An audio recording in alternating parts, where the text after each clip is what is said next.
आपको पता होना चाहिए कि मजलिस एक ऐसी ताकत है जिन्होंने आपको कहां से कहां पहुंचा दिया।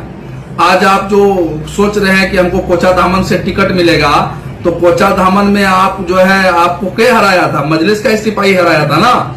तो उस समय कितना वोट से हारे थे? वो दर्द आपको अभी तक ठंडाया नहीं है लगता है, वो दर्द पे अभी तक मरहम आपके नहीं लगा है। तो आप ये उलुल जुलुल का बयान अख्तरुल ईमान साहब के नाम पर आप कह रहे थे किराए का घर ये वो क्या क्या बोल रहे थे, खुल के बोलिए ना। अरे मर्दों वाली बात कीजिए ना, रहमत देखिए ना, खुल के आपसे बात कर रहा है। अस्सलाम वालेकुम।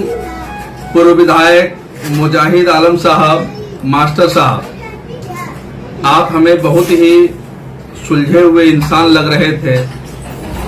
आपको मैं जब सुना तो मुझे लगा कि आप अक्लमंद लोग हो, लेकिन जब कहता है न कोई कि जब हराम की कमाई घर आती है और हराम की कमाई से जब खून बनता है तो इंसान उलूल जुलूल हरकतें करना शुरू कर देता है। जब मैंने आपके बारे में पता किया तो मुझे पता चला कि जो किशनगंज ठाकुरगंज होके जितनी भी ट्रकें गुजरती है और वो ट्रक वाले जो आपसे परेशान रहते हैं, इनकी मुझे पूरी जानकारी मिली। तब मुझे एहसास हुआ कि आप ऐसा बोल सकते हैं। आपने मजलिस का झंडा थामने के लिए आपने जो 5 लोगों के एडमिशन का शर्त रखा है, खैर ये शर्त बहुत छोटी है।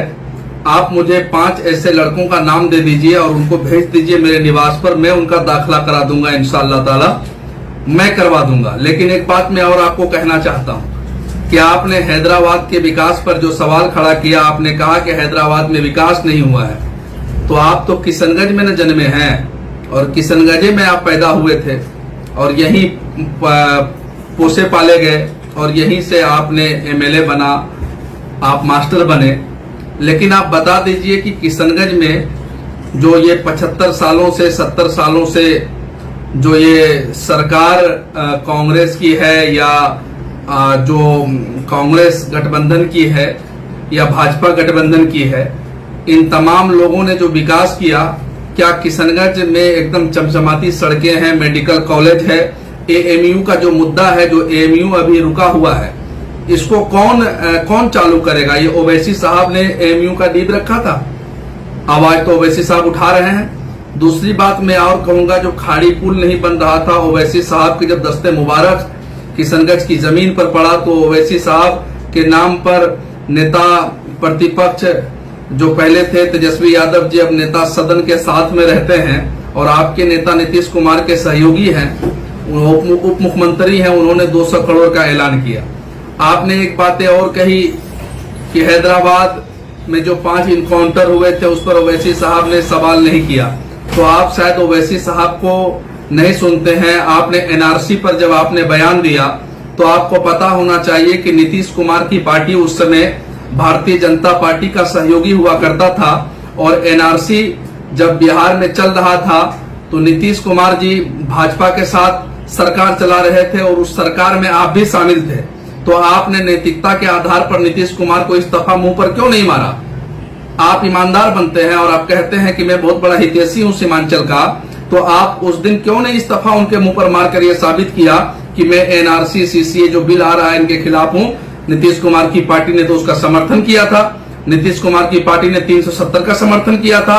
तो उस समय एकमात्र अख्तरुल ईमान साहब और बैरिस्टर असदुद्दीन ओवैसी साहब ही तो झंडा बुलंद कर रहे थे।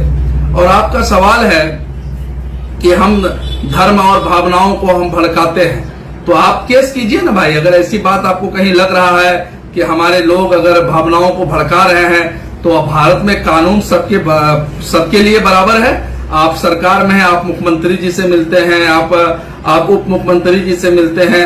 आपको अगर डायरेक्ट ये कहिए कि आपको मजलिस में शामिल होना है तो ठीक है, आप मुझे भी कॉल कर सकते हैं, मैं आपको मजलिस में शामिल करा दूंगा। उलूल जुलूल बयान, खिसियानी बिल्ली खम्भा नोचे वाला बात काहे करते हैं मुजाहिद साहब? आपको पता होना चाहिए कि मजलिस एक ऐसी ताकत है जिन्होंने आपको कहां से कहां पहुंचा दिया।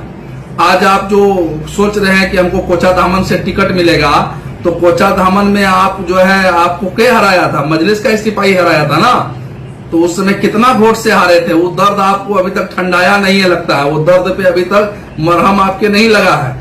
तो आप ये